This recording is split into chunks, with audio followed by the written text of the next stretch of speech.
ګیلې کوي بل نه ګیلې کوي زما حکومت نه دی نه ګوره عمران خان فنکارانو ته چې څوک قابل و د پیسې هغه ورته پیسې ورکړي هر څه یې وکړل ورته نور څوک په کار دی چې د موږ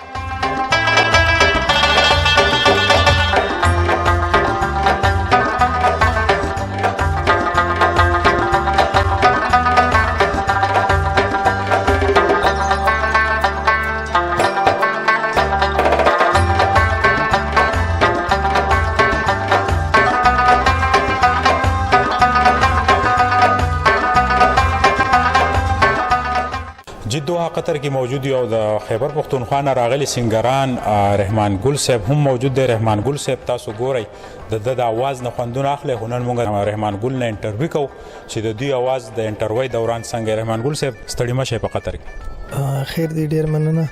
تاسو ډېره مهرباني او زه مو ګورم تاسو ټول ملګرو پسې لکه ټول د انټرویو صحیح خبره ده ځکه چې زمونږ په دې سفر کې یو بل سفر دی د جون په سفر کې یو دا سفر شو چې دوحه قطر ته رالو صرف دې دپاره چې دلته زمونږ پښتانه ورونه دي او بس دوی سره موږ ودرېږو کینو د دوی په خوشحالي کې شریک شو دا مسافر دي زمونږ خو دومره مسافري نه خو 2 ورځې وي نو بس کوشش تاسو هم کوئ او موږ هم کوو چې دا ملګري خوشحال شي دا کسانو سره زمونږ خپل خوشحالي نه شریک کو رحمان ګل صاحب خبرې ډېرې وشوې تاسو د وایب سره هم ځنګ خبرې وشوې چې هغوی د شیخ تمیم په حواله ډېر زیات خوندونه واخیستل نو ستاسو کردار چې دی د یو سفیر دی امن پیغامونه وړل هلته کې عوام خوشحاله ول خو ستاسو ژوند کې چې کله خفګانونه راشي نو بیا رحمان ګل صاحب څنګه بوري که نه خپل ټینشن په ګولو ختم نه زمونږ ژوند کې خو راځي داسې خبرې راځي د ټینشن نه او د هغه نه خو د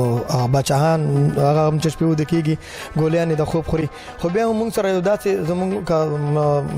سندرغاړي یا کوم هنرمند دی هغه که دا سوچ چې زمونږ ټینشن لرې کېږي زمونږ میوزک سره زمونږ چې څومره ټینشنونه اکثر زمونږ نور ټینشنونه نه خو اکثر چې ته ګورې د مالی حالات د فنکارانو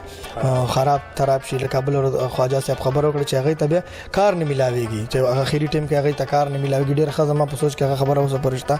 خو زمونږ داسې څه ټینشن نشته نه دی الله راولي فنکار خو فنکار یو هغه چې ځان ته فنکار وایي نو هغه خپل ټینشن خپله ورکولی شي خو چې رحمان ګل صاحب خیبر پښتونخوا کې د فنکارانو دپاره چې کوم سوچ لرئ کېدو نو زما انفارمیشن مطابق هغه هېڅ فورم تاسو ته میلاو نه دی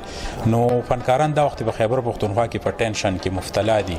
او حکومت هم په ختمېدو دی نو ستاسو څه سوچ دی چې یاره څه سیټ اپ به وخوري که نه دغه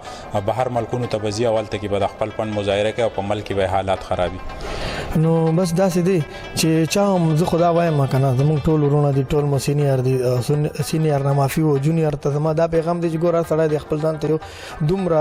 فن یاد کړي چې هغه په 2 روپۍ ګټلی شي ګوره هر سړی چې یو کار کوي یو سړي سره یو ډیګري نو هغه ته خامخا ملاویږي نوکري که نه او چې هغه سره کله جیلي ډیګري نو خامخا هغه یو ایکسپیرینس د دی هغه ختم شي هغې نه بعد به مازغه کار نه کوي ګوره د اکثر د پنجاب استادان چې ته ګورې هغه که ډېر بوډاګان شي که نه هغې دومره شاګردان ساتلي چې هغه ورته سپورټ کوي زمونږ ولکې بیخي دا شعور نشته دی چې یار موږ د یو داسې کار یاد کړو داسې د زمونږ مشرانو کې سینیرانو کې چې هغه یو بنیاد یاد کړی او هغه یو